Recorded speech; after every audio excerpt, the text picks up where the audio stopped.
अस्सलाम वालेकुम। मैं ईशा सरदार स्टेज एक्टर साहिवाल से हूँ। मलक फ़रूक नाम का शख्स है, जहाज़ ग्राउंड का चेयरमैन है नून लीग के हवाले से।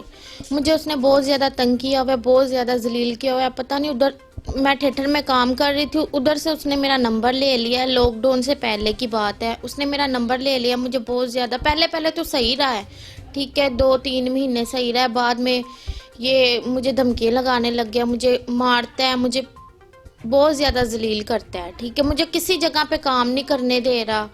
हो सके तो मुझे कहता है तुम इस जगह पे काम ना करो, उस जगह पे काम ना करो, मैं ही तुम्हें जिधर कराऊं तुमने उधर करना है।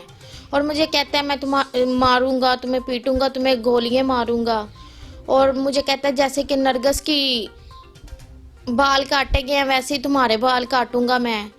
और तुम्हें मैं किसी जगह पे काम नहीं करने दूंगा। तुम्हारे मुंह पे ब्लैक रंग की स्याही फेंकूंगा ला के। मैं तुम्हें बहुत ज़्यादा जलील करूंगा। मेरे घर का दरवाज़ा तोड़ दिया इसने, मेरे घर आके इसने फायरिंग की। बहुत ज़्यादा इसने तंग किया हुआ है, क्योंकि मेरे छोटे छोटे बच्चे हैं, मैं किधर लेके जाऊंगी। मुझे इसने बहुत ज़्यादा जलील किया हुआ है, बहुत ज़्यादा तंग किया हुआ है। मेरे भाइयों को कहता है मैं इनके ऊपर डकैतियों के पर्चे कराऊंगा, मेरे कज़नों के ऊपर, मेरी फैमिली के ऊपर।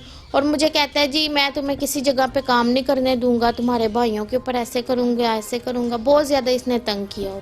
जी मैंने थाना सिटी में दरख्वास्त दी। उसके बाद हम लोग उधर गए डीपीओ साहब के पास। उन लोगों ने बोला जी आप उधर जाएं, हम लोग उधर गए हैं। उन लोगों को भी उधर बुलाया था। उन लोगों के 15 लोग थे साथ उन लोगों के। तो उन लोगों ने बोला आप लोग कल अभी चले जाएं, कल आप आना। तो हम लोग आ गए हैं। तो अभी तक उन लोगों ने कोई रिस्पॉन्स नहीं आया, कुछ भी नहीं आया, ना फ़ोन उन लोगों ने किया। आज 3 दिन हो गए हैं, कोई एक्शन नहीं लिया। लिहाजा मेरी वज़ीर आज़म से, वज़ीर आला से और आरपी और डीपीओ साहिवाल से गुजारिश है मेरी दादरसी की जाए और